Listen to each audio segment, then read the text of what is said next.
Hello friends, তো কেমন আছো তোমরা সকলে? আশা করি সকলে খুবই ভালো আছো, সুস্থ আছো। আমি অনেক ভালো আছি। তো সম্ভব মন্ডল অফিসের আরও একটু নতুন ব্লগে তোমাদের সবাইকে জানাই স্বাগত। আর আজকে রবিবার, এখন 9টা মতো বাজে, 9টা সাড়ে 9টার মতো বাজে। তো আজকে সকালে তাড়াতাড়ি ঘুম থেকে উঠে পড়েছিলাম। 5টার সময় ঘুম থেকে উঠে সমস্ত বাসি কাজ টাজ করে চাটা খেয়ে আবার একটু ঘুম পাচ্ছিলো, তাই ঘুমিয়ে নিয়েছিলাম। দিয়ে ঘুম থেকে উঠে একটু খেতে পাচ্ছিলো, তো ভাবলাম একটু সকালের জন্য খাবার বসিয়ে দিই। আর ঘুম থেকে উঠে আবার একটু চা খেতে ইচ্ছে করলো, তো আমি ওই জন্য রান্না করে চলে এসেছি। আর আজকে ব্লগটা রান্নাঘর থেকে আমি শুরু করলাম।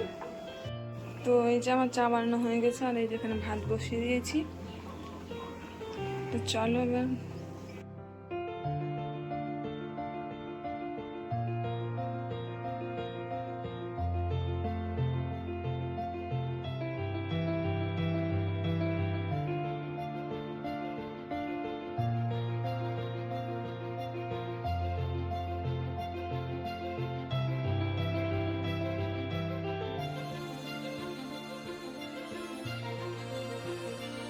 বন্ধুরা, আমার চা খাওয়া হয়ে গেছে। আর দেখো আমি চলে এসেছি একটু ছাদে কয়েকটা শুকনো জিনিস। এই যে দেখো, আমি মেঘে দেখো কি বলবো,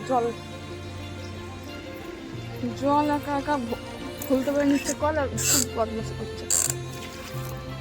তো ছাদে এসেছি, একটু কয়েকটা শুকনো জামা কাপড় আছে, ওগুলো নিয়ে যাবো নিচে নিয়ে গিয়ে ভাঁজ করে সব রেখে দেবো। আর হচ্ছে তোমার কদিন আগে দাদার বিয়ে ছিল, তোমরা তো জানোই, যারা আগের ব্লগগুলো দেখেছো।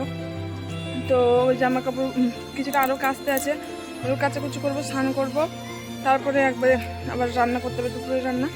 তো পুরো ব্লগটা দেখতে থাকো আর সাথেই থাকো, দেখতে পাবে কী করবো না করবো। আর চ্যানেলটাকে প্লিজ সাবস্ক্রাইব করে দিও, একটা লাইক করে দিও ভিডিওটাকে, আর কমেন্টে জানিও কেমন লাগছে তোমাদের ভিডিওগুলো। আর এই যে মেয়ে দেখো, এত রোদ্দুর পড়েছে, গরমের দিনে ছাদে আসা হয় না কোনোভাবেই, দরকারে বিশেষ আসা হয়।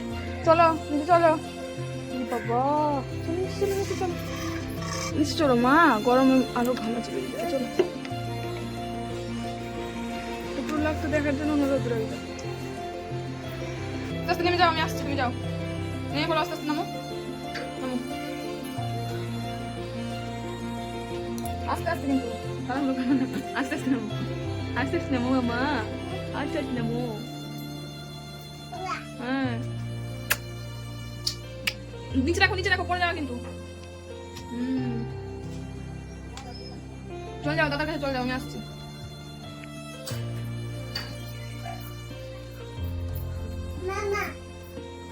আবার উপরে চলে গেছো না? তোমাকে বললাম যে দাদুর কাছে যাও, তুমি গেলে না।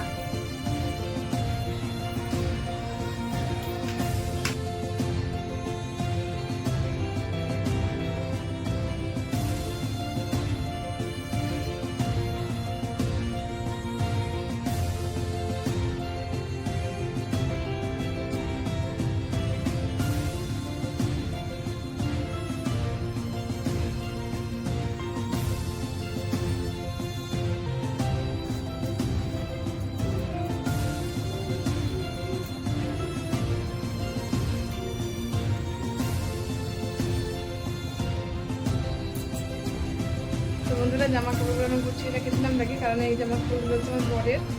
তো আমার বর যেহেতু বাইরে গেছে, তো আমি বাপের বাড়ি চলে এসেছি। তো ওর জামা কাপড়গুলো এখানে ছিল কিছুটা, ওগুলো ধুয়ে কেচে ভালো করে ধরে রেখে চলে আসবো আমার শ্বশুর বাড়িতে। আমার শ্বশুর বাড়ি এখান থেকে তোমার 5 মিনিট মতো লাগে যেতে। তো আমার ওখানে শোকেতে অনেকটা জায়গা আছে, তো ওখানে বড়, এখানে আমার ফ্যামিলি মেম্বার যেহেতু বেশি, তো জায়গাটা একটু কম। জায়গা কম বলে অনেকই জায়গা আছে, কিন্তু অসুবিধা হয়, এরকম ছাড়িয়ে থাকবে বেকার। তো আমি ওই জন্য ওই বাড়িতে রেখে ভালো করে গুছিয়ে রেখে চলে আসবো। আর শরীরটা একটু খারাপ, যেহেতু বিয়ে ছিল, বিয়ের সময় একটু রিচ খাওয়া দাওয়া হয়েছে, অটাইম হয়েছে, অনিয়ম হয়েছে, ওই জন্য শরীরটা একটু মানে ম্যাচ করছে। তো কিছু করার না, গ্যাসের উপর দিয়েছি। তো ব্লগ থেকে পুরোটা দেখো।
আজকে বাবা বাজারের থেকে পাঙাশ মাছ নিয়ে এসেছিলো।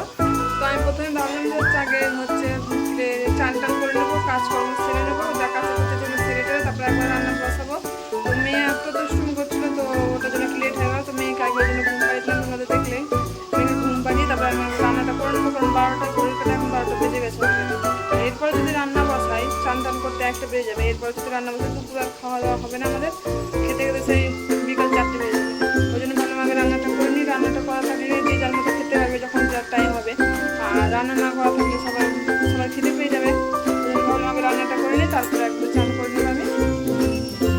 তো আজকে দুপুরে মেয়ে তোমরা দেখলে পাঙাশ মাছ করবো, আর এই যে এখানে একটু ডাল ভিজতে দিয়েছি, এই যে ডাল ভিজতে দিয়েছি একটু বড়া করবো ডালের, আর একটু আলু খাওয়া দেবো। তো তোমরা কী করছি সেটা দেখতেই পাবে। তো একবার খাওয়ার সময় দেখা হবে। আর এখানে আমার মাছ ভাজা প্রায় হয়ে গেছে, আর এখানে ভাত বসিয়ে দিয়েছি দেখতে পাচ্ছ।